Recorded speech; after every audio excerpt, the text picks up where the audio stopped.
यशायाह की पुस्तक अध्याय 7 और 8 का हमने अध्ययन किया है। आज हम अध्याय 9 को शुरू करेंगे। 1 पद से लेकर उसके 5 पद तक परमेश्वर के वचन को समझने का प्रयास करेंगे। आइजाया चैप्टर 9 वर्सेस 1 to 5। और अगर मैं शॉर्ट में इसका थीम रखूं तो अंधकार विरुद्ध उजियाला, अंधकार विरुद्ध उजियाला, डार्कनेस वर्सेस लाइट। या हम कह सकते हैं कि यीशु मसीह अंधकार को उजियाला में बदलने वाला, यीशु मसीह अंधकार को उजियाला में बदलने वाला। अध्याय 9 1 पद से लेकर 5 पद तक का जो बिग आइडिया है, जिसे हम कहते हैं मुख्य विचार, वो ये है, आप इसे ध्यान से समझिएगा, इसी को हम आगे एक्सप्लेन करेंगे। सिर्फ यीशु मसीह ही अंधकार को हटाकर किसी क्षेत्र में या क्षेत्र में रहने वाले लोगों के जीवन में उजियाला ला सकता है। सिर्फ यीशु मसीह ही अंधकार को हटाकर किसी क्षेत्र में उजियाला ला सकता है। आइए हम इस पैसेज को पढ़ते हैं। अध्याय 9 पद 1, तो भी संकट भरा अंधकार जाता रहेगा। पहले तो उसने जुबलून और नप्ताली के देशों का अपमान किया, परंतु अंतिम दिनों में ताल की ओर यरदन के पार की अन्य जातियों के गलील को महिमा देगा। अब पद 2 से आगे में जो लोग अंधियारे में चल रहे थे उन्होंने बड़ा उजियाला देखा, और जो लोग घोर अंधकार से भरे हुए मृत्यु के देश में रहते थे उन पर ज्योति चमकी। अंधकार विरुद्ध उजियाला, डार्कनेस वर्सेस लाइट। अंधकार जो है वो सिग्निफाई करता है दुख का, निराशा का, बुराई का, विरोध का। इंग्लिश में अगर कहें तो darkness signifies always adversity, despair, gloom and evil. लेकिन जब आप लाइट की बात करते हैं, लाइट हमेशा प्रॉस्पेरिटी यानी समृद्धि, पीस यानी शांति, जॉय यानी आनंद को प्रदर्शित करता है। अंधियारे में रहने वाले लोगों ने, यानी जो लोग निराशा का जीवन जी रहे थे, जो लोग दुख से भरे थे, संकट से भरे थे, उन्होंने शांति और आनंद को एक्सपीरियंस किया। Very simple meaning. आज हम कुछ बातों को समझेंगे इस पैसेज के द्वारा। सबसे पहली बात जो हमें समझना है, 9वां अध्याय का 1 पद का पहला हिस्सा, उसमें लिखा है तो भी संकट भरा अंधकार जाता रहेगा। ध्यान से सुनिए। पॉइंट नंबर 1, उजियाला का जीवन जीने वालों के लिए अंधकार का जीवन एक बीता पल है। उजियाला का जीवन जीने वालों के लिए अंधकार का जीवन एक बीता पल है। यहां लिखा है तो भी, nevertheless there will be no more gloom who were in distress। संकट भरा अंधकार जाता रहेगा। अब उनके लाइफ से संकट चला जाएगा, क्योंकि अब उनके लाइफ में उजियाला आने वाला है। अगर आज आप उजियाले का जीवन जी रहे हैं तो आपके लिए अंधकार का जीवन मात्र एक बीता पल है। That's gone।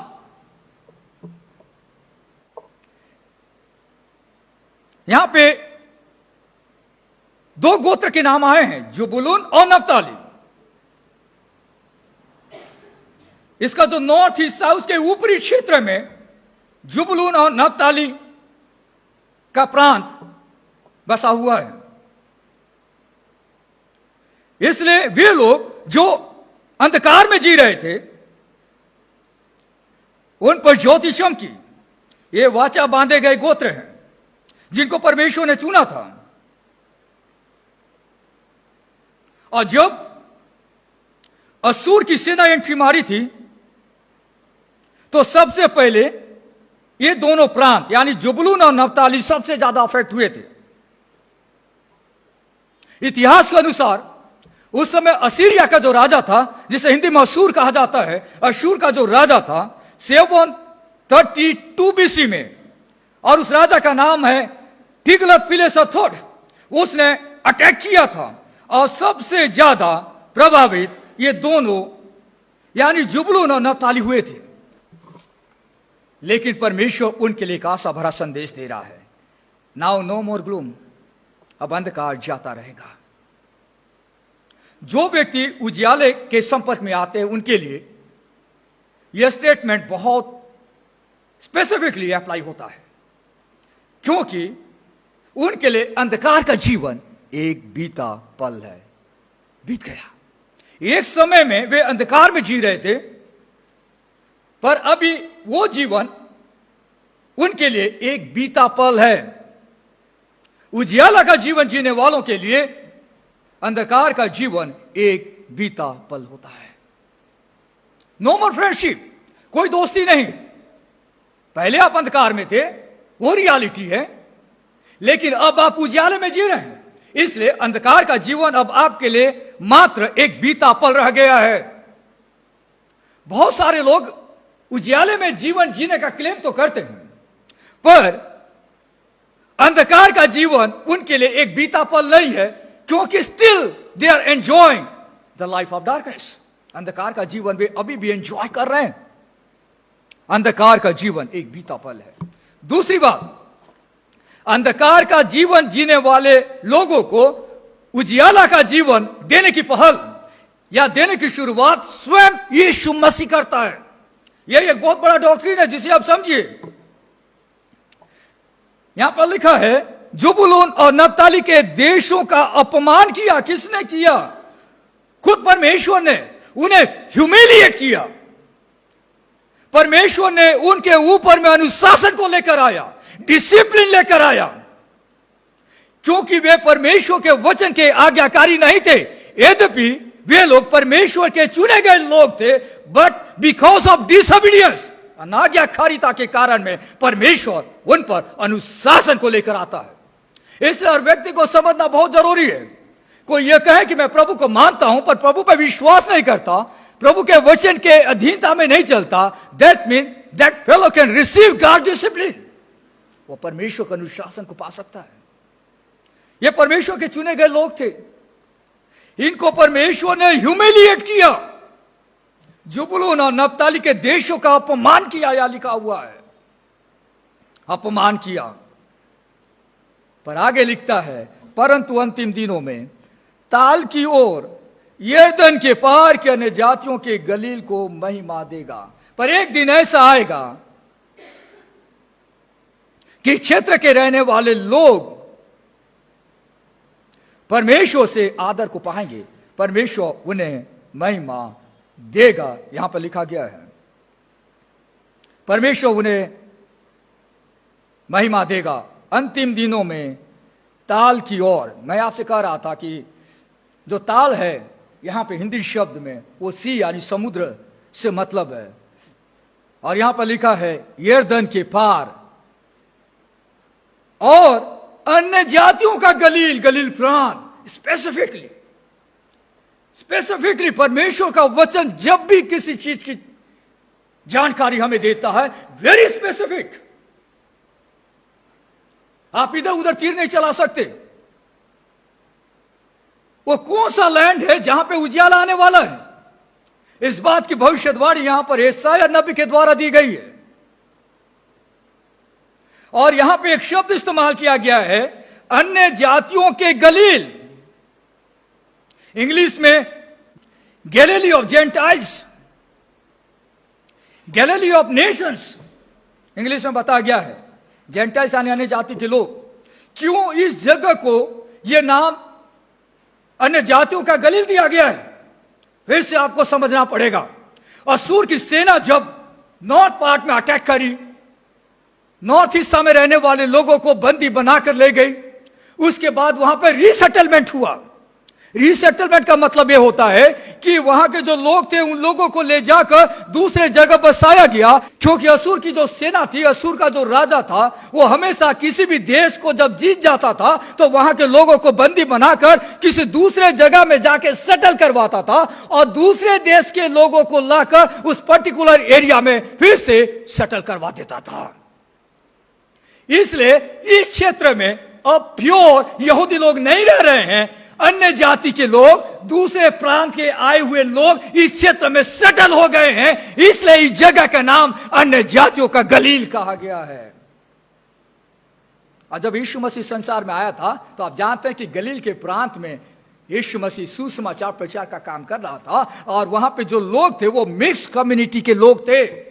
Mix community, pure tribe के लोग नहीं थे, क्योंकि दूसरे जगह के लोग आकर वहां बस गए, शादी ब्याह हो गई, तो अब यहूदी, प्योर यहूदी वहां पे नहीं है, मिक्स कम्युनिटी है। इसलिए वो एरिया कंप्लीटली जो है वो अन्य जातियों के कंट्रोल में आ गया था।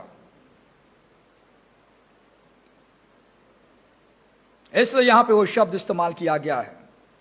पर शुरुआत किसने किया? बचाने की शुरुआत किसने की? खुद मसीह, खुद परमेश्वर बचाने की शुरुआत करता है। मत्ती रचित सुसमाचार 4 अध्याय 15 और 16 पद, ताकि जो यशायाह भविष्यद्वक्ता के द्वारा कहा गया था वो पूरा हो। जुबूलून और नप्ताली के देश, झील के मार्ग से यरदन के पार अन्य जातियों का गलील, देखिए यहां पे आया अन्य जातियों का गलील। जो लोग अंधकार में बैठे थे उन्होंने बड़ी ज्योति देखी, और जो मृत्यु के देश और छाया में बैठे थे उन पर ज्योति चमकी। कब? जब यीशु मसीह इस प्रांत में आकर सुसमाचार प्रचार करना चालू करता है, यह भविष्यवाणी पूरी होती है। मेरे मित्रों, किसी ने भी नहीं सोचा था कि इस क्षेत्र से यीशु मसीह सुसमाचार प्रचार का कार्य शुरू करेंगे, क्योंकि इस क्षेत्र को इग्नोर किया जाता था। लोग कहते थे कि इस क्षेत्र में अन्य जाति के लोग रहते हैं, पर यह भविष्यवाणी की गई थी कि अन्य जातियों का गलील, अन्य जातियों के गलील को परमेश्वर महिमा देगा। और यह एग्जैक्टली यहां पे हो रहा है। यीशु मसीह उसी जगह से अपनी सेवकाई की शुरुआत कर रहे हैं और सुसमाचार का प्रचार कर रहे हैं और उस क्षेत्र को महिमा दे रहे हैं। किसी को उम्मीद नहीं थी, किसी ने भी नहीं सोचा था कि उस क्षेत्र के रहने वाले अन्य जाति और राष्ट्र के लोग जो अंधकार में जी रहे थे, रह रहे थे, कभी उजियाला को यानी यीशु को देख पाएंगे, और यीशु की सेवकाई की शुरुआत गलील क्षेत्र से होगी। फिर से समझिए, किसी को उम्मीद नहीं थी, किसी ने भी नहीं सोचा था कि उस क्षेत्र में रहने वाले लोग जो अंधकार में जी रहे थे या रह रहे थे, कभी उजियाला को देख पाएंगे और यीशु की सेवकाई की शुरुआत गलील क्षेत्र से होगी। पर यहां पे वचन में लिखा है, अन्य जातियों के गलील को परमेश्वर महिमा देगा। जैसे मैंने आज का जो मैसेज है उसका बिग आइडिया शुरू में ही मैंने आपसे कहा, मुख्य विचार, सिर्फ यीशु मसीह ही अंधकार को हटाकर किसी क्षेत्र में उजियाला ला सकता है। Only Jesus Christ can do that. चाहे वो क्षेत्र, चाहे वो रीजन, अनएक्सपेक्टेड रीजन ही क्यों ना हो। अनएक्सपेक्टेड का मतलब क्या होता है? अनअपेक्षित क्षेत्र। लोगों को लगता है कि ये क्षेत्र, इस क्षेत्र के लोग उजियाले को देख पाएंगे। ये क्षेत्र आपको मालूम नहीं है, यहां पर अन्य जाति के लोग रहते हैं। अरे आपको मालूम नहीं है, यहां पे ऐसे ऐसे लोग रहते हैं जो कभी बदल नहीं सकते। अनएक्सपेक्टेड रीजन में परमेश्वर इनिशिएटिव लेता है कि वहां के लोग उजियाले को देख सके। कोई भी क्षेत्र अनएक्सपेक्टेड हो सकता है, कोई क्षेत्र उत्पीड़ित क्षेत्र हो सकता है। उत्पीड़ित का मतलब ऑपरेस पीपल। ऑपरेस पीपल का मतलब आप समझते हैं, किसी क्षेत्र के लोग गुलामी का जीवन जी रहे हैं। आप जानते हैं, जब यीशु मसीह उस दौरान सुसमाचार प्रचार कर रहे थे तो उस क्षेत्र के लोग दूसरे देश के गुलाम थे। हमारे देश की रियलिटी को आप ले लीजिएगा, हमारा देश भी दूसरे देश का गुलाम था, बट उस दौरान कई सारे मिशनरीज हमारे देश में आए। ऑपरेस लोगों के बीच में, गुलामी का जीवन जीने वाले लोगों के बीच में उन्होंने परमेश्वर के वचन का बीज बोया और there people saw the light. वहां लोगों ने उजाला को देखा। गुलामी का जीवन जीने वाले मजदूर प्रताड़ित समाज, कई सारे समाज ऐसे होते हैं जिनका काम सिर्फ मजदूरी करना होता है, क्योंकि वे लोग उत्पीड़ित क्षेत्र से आते हैं, कोई ध्यान नहीं देता उस क्षेत्र पे। But God does the great thing, परमेश्वर बड़ा काम करता है। कुछ क्षेत्र निग्लेक्टेड हो सकते हैं, इग्नोर हो सकते हैं। निग्लेक्टेड का मतलब उपेक्षित, जिन पर किसी का ध्यान नहीं जाता। बोले इस क्षेत्र में अछूत समाज के लोग रहते हैं, इस क्षेत्र में पिछड़ा वर्ग के लोग रहते हैं, इस क्षेत्र में अनपढ़ आदिवासी लोग रहते हैं। क्या इस क्षेत्र के लोग कभी उजियाला को देख पाएंगे?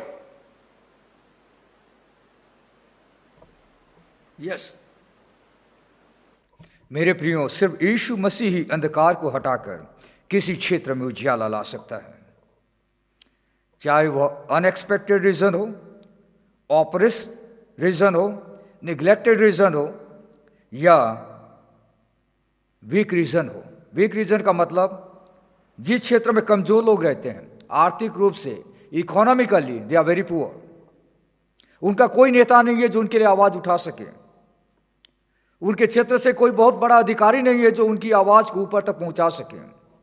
याद रखिए, God takes initiative to bring people into light from darkness. यह कैसे होता है? थर्ड इंपॉर्टेंट पॉइंट, ध्यान से सुनिएगा। उजियाला का जीवन प्रारंभ होता है या मिलता है यीशु के संदेश को सुनकर, वह उसे अपनाकर। जब यीशु मसीह ने अपनी सेवकाई को गलील प्रांत में शुरू किया तो उसने कहा, मन फिराओ क्योंकि स्वर्ग का राज्य निकट है। जितनों ने यीशु पर विश्वास किया, मन फिराया, उनके लाइफ में ट्रांसफॉर्मेशन आया, बदलाव आया। आज जहां पर भी परमेश्वर के वचन का प्रचार किया जाता है, वहां पर लोगों का जीवन बदल जाता है, कंप्लीटली चेंज हो जाता है। हर युग में यह होता है। परमेश्वर के वचन में पावर है, चाहे लोग किसी भी क्षेत्र में क्यों न रहते हो। जब परमेश्वर के वचन का प्रचार उस क्षेत्र में होता है तो वहां उजियाला आता है और लोगों का जीवन बदल जाता है। अगर आज आप यीशु मसीह में उजियाला का जीवन जी रहे हैं, यह सिर्फ इसलिए हुआ क्योंकि आपने प्रभु के वचन को सुना।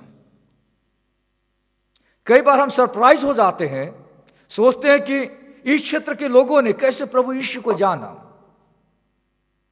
पर यह तो परमेश्वर का कार्य है। कई बार हमको लगता है कि इस घोर जंगल में रहने वाले लोग आज प्रभु पर विश्वास किए हुए हैं, हजारों लोग प्रभु के रास्ते पर चल रहे हैं, यह कैसे हुआ?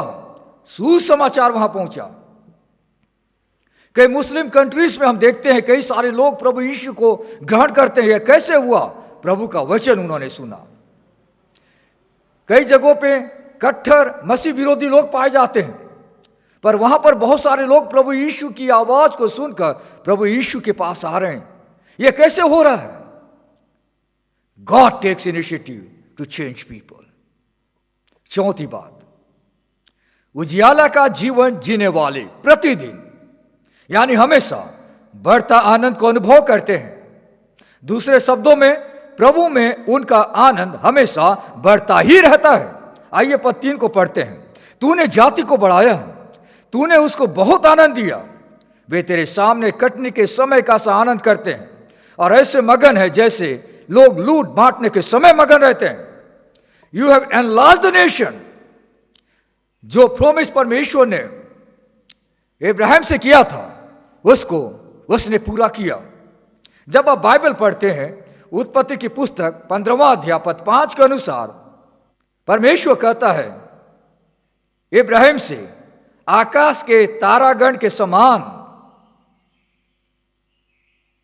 तेरा वंश होगा।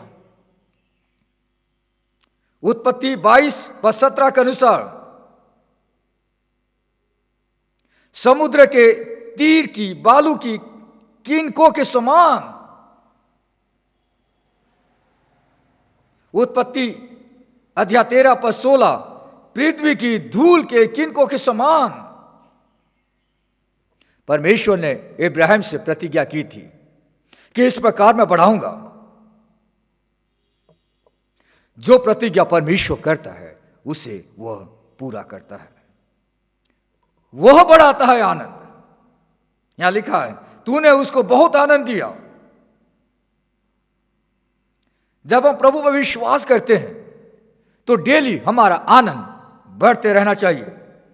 जब इमानुएल आपके पास है तो आपके पास एक ऐसा जॉय होगा जो डे बाय डे इंक्रीज होता रहेगा।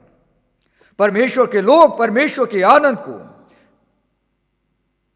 हमेशा एंजॉय करते हैं बढ़ते क्रम में। किस प्रकार का यह आनंद है, देखिए यहां समझाया गया है, मेटाफोरिकल एक्सप्रेशंस में समझाया गया है किस प्रकार का यह आनंद है। वे तेरे सामने कटनी के समय का सा आनंद करते हैं और ऐसे मगन है जैसे लोग लूट बांटने के समय मगन रहते हैं। जैसे कटनी के समय का सा आनंद होता है। इस्राएली लोग मेहनत करते थे, फसल बोते थे, और जब कटनी का समय आता था तब वे सेलिब्रेशन करते थे। उस प्रकार के आनंद की चर्चा यहां पे की गई है। और लिखा है, और ऐसे मगन हैं जैसे लोग लूट बांटने के समय मगन रहते हैं।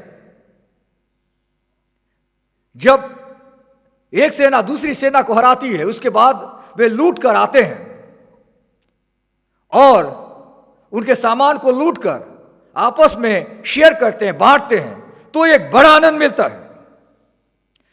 परमेश्वर उन लोगों को जो उजियाला में चलते हैं बढ़ता आनंद देता है। यह आनंद कटनी के समय का सा आनंद होता है। यह आनंद लोग लूट बांटने के समय करते हैं, उस प्रकार का यह आनंद होता है। जब तक हम इस संसार में रहते हैं तब तक हमें बढ़ता आनंद को अनुभव करते रहना है। हमारा जीवन बढ़ता आनंद भरा होना चाहिए। और पांचवी बात पद 4 और 5 में बताई गई है। यहां लिखा है, क्योंकि तूने उसकी गर्दन पर के भारी जुए और उसके बहंगे के बांस, उस पर अंधे करने वाले की लाठी, इन सबों को ऐसा तोड़ दिया है जैसे मिद्यानियों के दिन में किया था। जब हम बाइबल पढ़ते हैं तो हम जानते हैं कि परमेश्वर ने गिदोन का इस्तेमाल किया था और उसके जरिए मिद्यानियों को हराया था। पॉइंट नंबर 5 यह है, उजियाला का जीवन जीने वालों के लिए खुद परमेश्वर उनके दुश्मनों से लड़ता है। गिदोन का परमेश्वर ने इस्तेमाल किया और उनके जो दुश्मन थे मिद्यानी लोग, वे गिदोन के सामने हार जाते हैं और इस्राएली प्रजा जीत जाती है। परमेश्वर यहां पर नॉर्थ किंगडम में रहने वाले लोगों को बता रहे हैं और कह रहे हैं कि तुम्हारे बदले में परमेश्वर खुद लड़ेगा। इस दौरान असुर की सेना इस्राएलियों को परेशान कर रही है, पर परमेश्वर कह रहा है कि वो उनके बदले में लड़ेगा।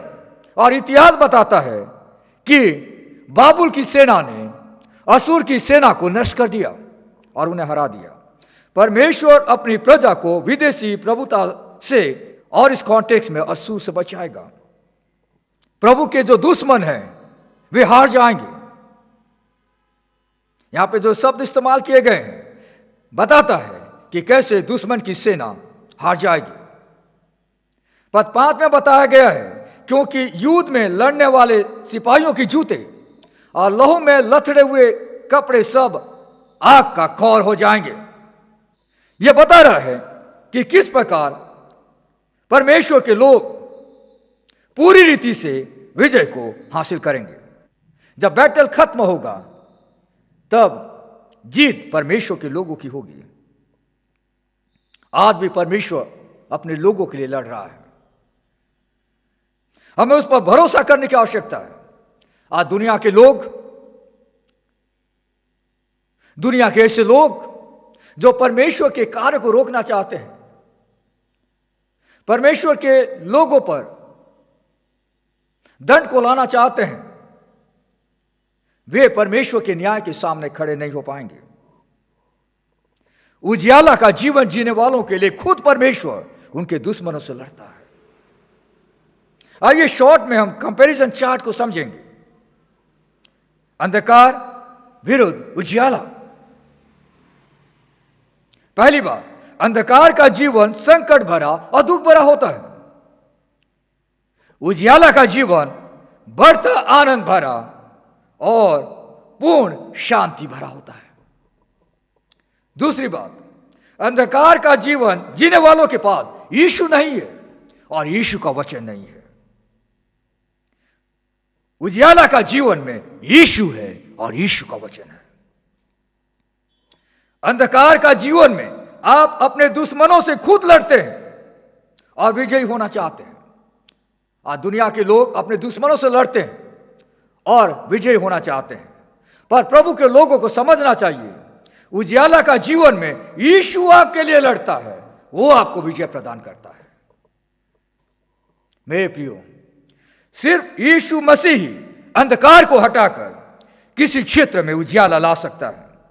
यीशु उजियाला है और वही उजियाला दे सकता है। यीशु की उपस्थिति में लोगों के पास आनंद भरा और शांति भरा जीवन होता है। आज का यह मैसेज मेरे और आपके लिए उत्थान का कारण बने। अंधकार विरुद्ध उजियाला। यीशु मसीह अंधकार को उजियाला में बदलने वाला। आज का मैसेज का बिग आइडिया, सिर्फ यीशु मसीह ही अंधकार को हटाकर किसी क्षेत्र में रहने वाले लोगों के जीवन में उजियाला ला सकता है। चाहे वो क्षेत्र अनएक्सपेक्टेड हो, ऑप्रेस्ड हो, निग्लेक्टेड हो, वीक हो, सिर्फ यीशु मसीह ही अंधकार को हटाकर किसी क्षेत्र में उजियाला ला सकता है। मेरे प्रियो, उजियाला का जीवन जीने वालों के लिए अंधकार का जीवन एक बीता पल है। अंधकार का जीवन जीने वाले लोगों को उजियाला का जीवन देने की पहल या देने की शुरुआत स्वयं यीशु मसीह करता है। अगर आज आप अंधकार से बाहर निकले हैं तो शुरुआत यीशु मसीह ने किया है। यह कैसे होता है? उजियाला का जीवन प्रारंभ होता है या मिलता है यीशु के संदेश को सुनकर, वह उसे अपनाकर। चाहे वो व्यक्ति किसी भी क्षेत्र का रहने वाला क्यों ना हो, जब उसके पास यीशु का संदेश, परमेश्वर का वचन पहुंचेगा और वो उसे सुनेगा और ग्रहण करेगा, तब से उसका उजियाला का जीवन शुरू होता है। चौथी बात, उजियाला का जीवन जीने वाले प्रतिदिन हमेशा बढ़ता आनंद को अनुभव करते हैं, यानी प्रभु में उनका आनंद हमेशा बढ़ता ही रहता है। और आखिरी बात, उजियाला का जीवन जीने वालों के लिए खुद परमेश्वर उनके दुश्मनों से लड़ता है। मेरे प्रियो, अगर आज हम उजियाला का जीवन जी रहे हैं तो प्रभु का धन्यवाद हो। हमारे कई सारे मित्र, दोस्त, हमारे समाज के लोग अंधियारा का जीवन जी रहे हैं, दुख भरा जीवन जी रहे हैं, उनके पास कोई आनंद नहीं है। प्रभु का वचन उन लोगों तक पहुंचाना हमारी जिम्मेदारी है, हर पास्टर की जिम्मेदारी है, हर प्रचारक की जिम्मेदारी है, हर कमिटेड विश्वासियों की जिम्मेदारी है। आइए मैं और आप परमेश्वर से सामर्थ मांगकर इस बड़े मिशन में लग जाएं और अपने जीवन के द्वारा लोगों को बताएं कि उजियाला का जीवन कैसा होता है। बड़ा आनंद भरा और शांति भरा उजियाला का जीवन होता है। सिर्फ यीशु मसीह ही अंधकार को हटाकर किसी क्षेत्र में उजियाला ला सकता है। आइए प्रार्थना करें। परमेश्वर पिता, हम आपको धन्यवाद देते हैं सुंदर वचन के लिए। आज हम आनंदित हैं क्योंकि आज हम उजियाला में हैं। आप हमारी मदद करें कि हम आपके संदेश को, आपके वर्ड को उन लोगों तक पहुंचा सकें जो अंधियारा का जीवन जी रहे हैं, कि उनके पास भी कंप्लीट पीस, पूर्ण शांति, जॉय इन अबंडेंस, बहुतायत का आनंद आने पाए। वचन के द्वारा हमसे बातचीत करने के लिए हम आपको धन्यवाद देते हैं। उद्धारकर्ता यीशु के नाम से हम इस प्रार्थना को मांगते हैं, आमीन।